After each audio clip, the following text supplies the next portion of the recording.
राधा स्वामी जी, असल में इस सृष्टि पर कुछ भी नहीं है। सब झूठ है, फरेब है। सच है तो सिर्फ और सिर्फ भजन सिमरन और एक नाम। हम कितना भी इस दुनिया में अपना नाम कमा लें, शोहरत कमा लें, लेकिन असल यही है कि एक दिन हमें इस दुनिया से जाना ही जाना है। लेकिन इस भाग दौड़ की जिंदगी में हर एक इंसान यह चीज़ें भूल जाता है और बस यही सोचता है कि सारा कुछ मेरा ही है। आज की जो साखी है वह भी हमें बहुत कुछ सिखाएगी। एक परिवार था जो बाबा जी को बहुत प्रेम करता था। सारे परिवार ने भजन सिमरन लिया हुआ था। उनके 2 बेटे थे, बड़े बेटे ने भी भजन सिमरन लिया हुआ था। जो छोटा बेटा था वह बिल्कुल भी सत्संग पर भी नहीं जाता था और बाबा जी की तरफ उसका ध्यान भी नहीं था।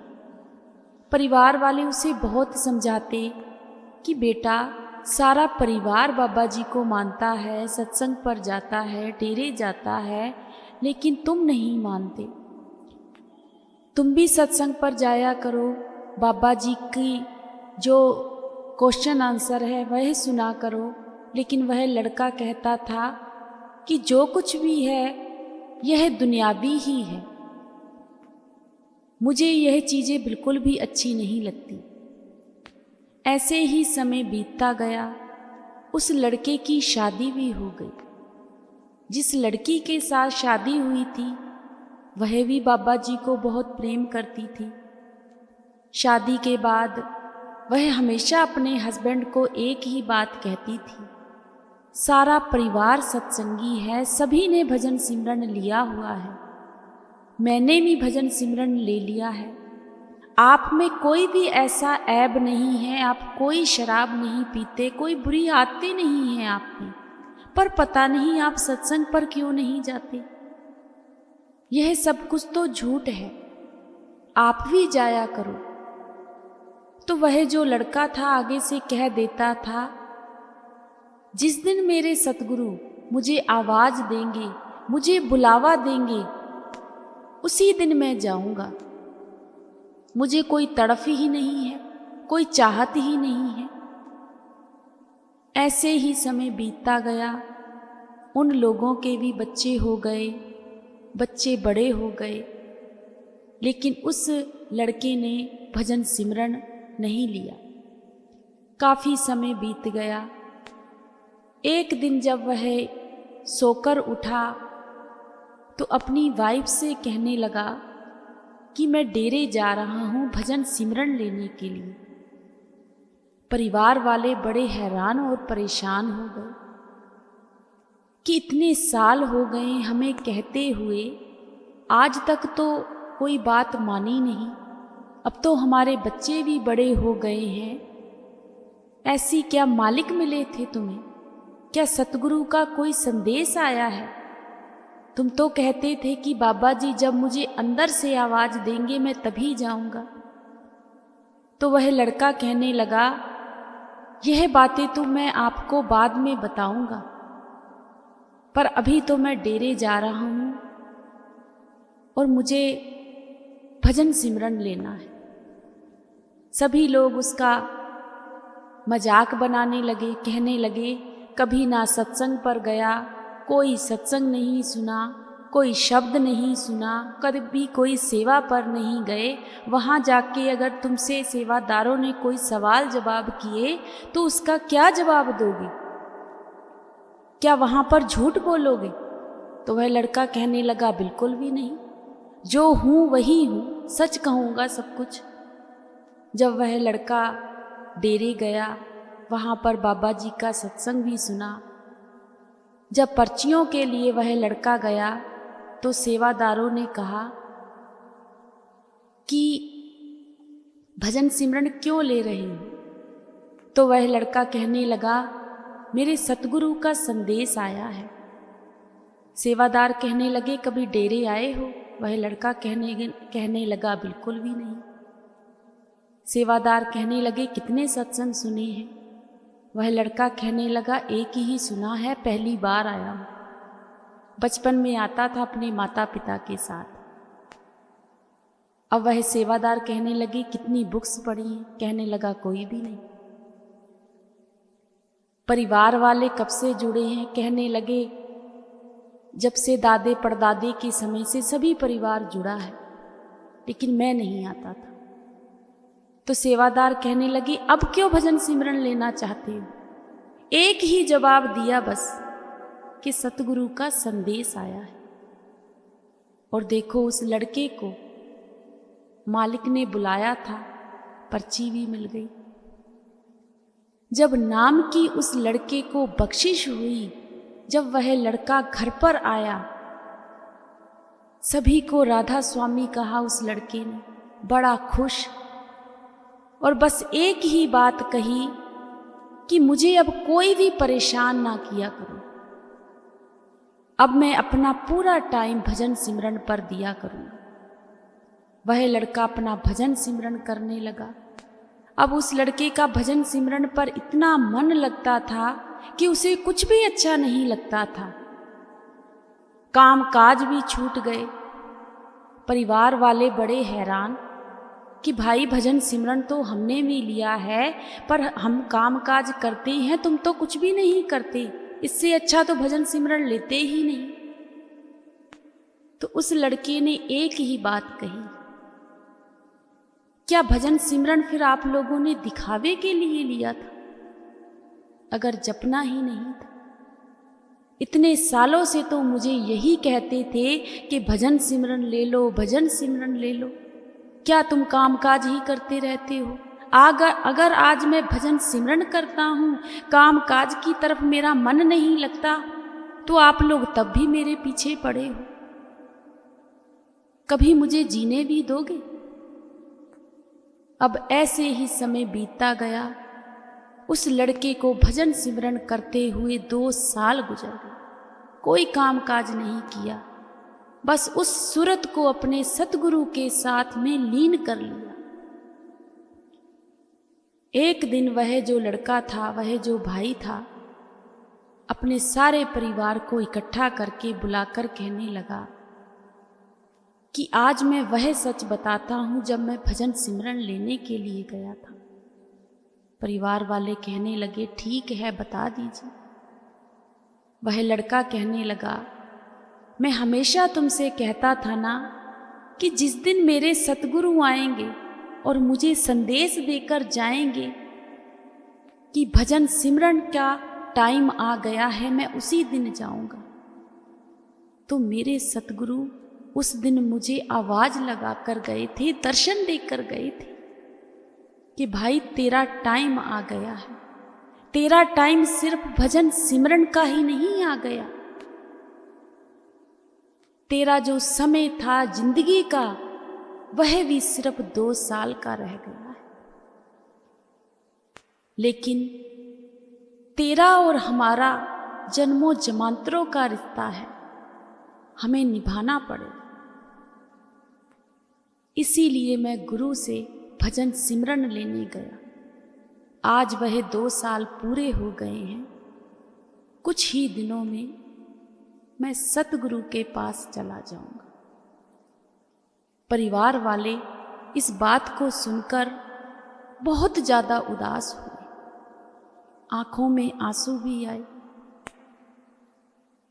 और कहने लगे कि नहीं, यह बात सच नहीं हो सकती।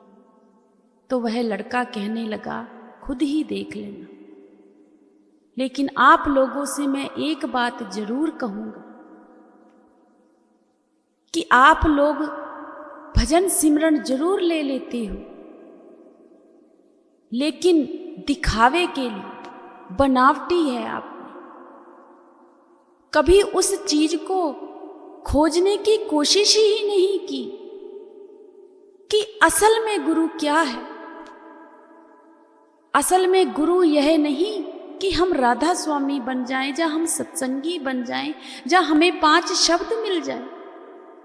असल में गुरु को मानने वाला शिष्य वही है जो गुरु को अपने अंदर प्रकट कर ले, और सारे काम सतगुरु संवारते हैं। और मैं तुमसे यही कहकर जाता हूं कि जो तुम्हारे पास समय रह गया है उसको भजन सिमरन में लगाओ। यह सब झूठ है, व्यर्थ है। इतने साल मैं इस सृष्टि पर काम करता रहा, आज मैं खाली हाथ जाऊंगा, मेरे साथ कोई माया नहीं जाएगी।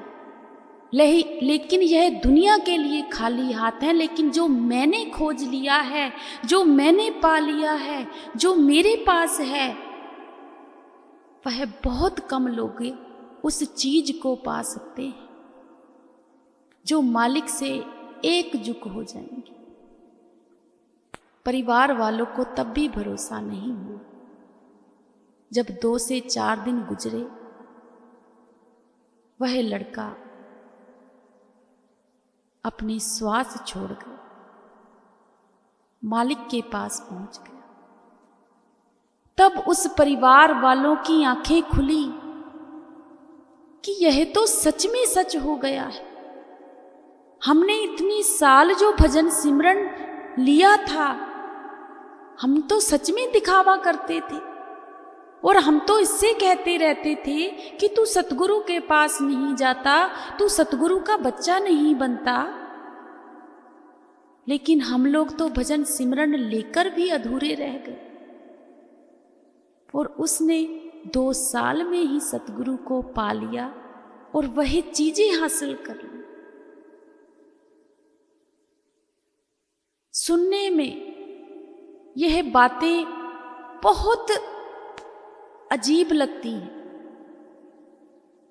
कि क्या ऐसा होता है? होता है, पर उन्हीं रूहों के साथ होता है जो सतगुरु को सच में प्रेम करते हैं। बहुत सी संगत को इस बात का पता होगा। सुनने में भी बहुत आता है कि बाबा जी अब भजन सिमरन नाम की बख्शिश नहीं देते। तो बहुत सी आंखों में यह आंसू भी है कि हम तो इतने समय से अपने सतगुरु को देख रहे थे, इतने समय से अपने बाबा जी के सत्संग सुन रहे थे, और आज हमारा जो गुरु है वह हमें भजन सिमरन भी नहीं मिला। उस यहां पर आकर हमारी सोच बहुत छोटी हो जाती है। हम सिर्फ और सिर्फ शरीर से प्यार करते हैं, देह से प्यार करते हैं। कभी भी अगर हम सच में दिल से अगर प्यार करेंगे और आंखें बंद कर कर देखेंगे तो हमें वही चेहरा नजर आएगा जो सच में हकीकत है। भजन सिमरन हमारे अंदर है, गुरु हमारे अंदर है, परमात्मा हमारे अंदर है, बाहर कुछ भी नहीं है। सतगुरु कभी कहीं नहीं जाते, ना कभी छोड़ते हैं, ना कभी उन्हें कुछ होता है। वह हमेशा हमारे साथ अंग संग है, बस हमारी सोच बदल जाती है। हम इन्हीं वहमों भरमों की वजह से तो हम कहीं पहुंच ही नहीं पा रहे कि हमें इस गुरु से भजन सिमरन मिला है, हमें उससे मिला है। असल में हमें किसी से भी भजन सिमरन मिले, हमें पूरी उम्मीद के साथ उस चीज को हासिल करना है, तभी हम वहां तक पहुंच सकते हैं। जिन लोगों ने हासिल किया है उन्हें पता है कि सतगुरु की हकीकत क्या है। वह तो हर समय हर पल इन आंखों में रहते हैं, कभी ढूंढ कर देखना उसे। कहीं नहीं गए, ना ही जाते हैं, बस हम स्वार्थी हैं। हम स्वार्थ की वजह से अपने गुरु से प्रेम करते हैं। अगर हमारे साथ अच्छा हो जाएगा तो हमारा गुरु है, अगर नहीं तो गुरु है ही नहीं। जिस दिन हम इन स्वार्थी चीजों को छोड़ देंगे उस दिन हमारे मन में ये वहम भरम रहेंगे ही नहीं। उस लड़के ने बचपन से गुरु को नहीं माना, लेकिन सतगुरु ने उसको आवाज देकर बुलाया, क्योंकि उसकी एक चाहत थी, जिस दिन मेरा गुरु मुझे आवाज देगा मैं पहुंचूंगा। और गुरु आए, संदेशा देकर गए। यह चीजें हकीकत में होती हैं। कभी अपने गुरु से प्यार कर कर देखना, एक बार आजमा कर देख लेना अपने गुरु को भी। जरूर आते हैं, जरूर आते हैं। लेकिन हम बहुत ही निकम्मे हैं। हम गुरु को कभी समझ ही नहीं पाते। तो हमें भी भजन सिमरन की कदर करनी चाहिए। हमें तो बहुत ही आसानी से, जिन जिन जीवों को आसानी से भजन सिमरन मिल गया है ना, सच में उन लोगों को कदर नहीं है। इसमें बुरा मानने वाली कोई बात ही नहीं, कदर है ही नहीं, क्योंकि आसानी से वह चीज मिल गई है ना। और जिन लोगों को वह चीज तड़फ तड़फ कर मिली है वह कदर करते हैं और उनको उस मुकाम तक पहुंचने में देर भी नहीं लगती। तो हमें भी वैसे बनना चाहिए। हमें भी अपने सतगुरु का शुक्राना करना चाहिए। भजन सिमरन पर ज़्यादा से ज़्यादा टाइम देना चाहिए। बस हमारे गुरु यही चाहते हैं, जिस दिन हम ऐसे बन गए हमें किसी भी चीज़ की कोई कमी नहीं रहेगी। राधा स्वामी जी।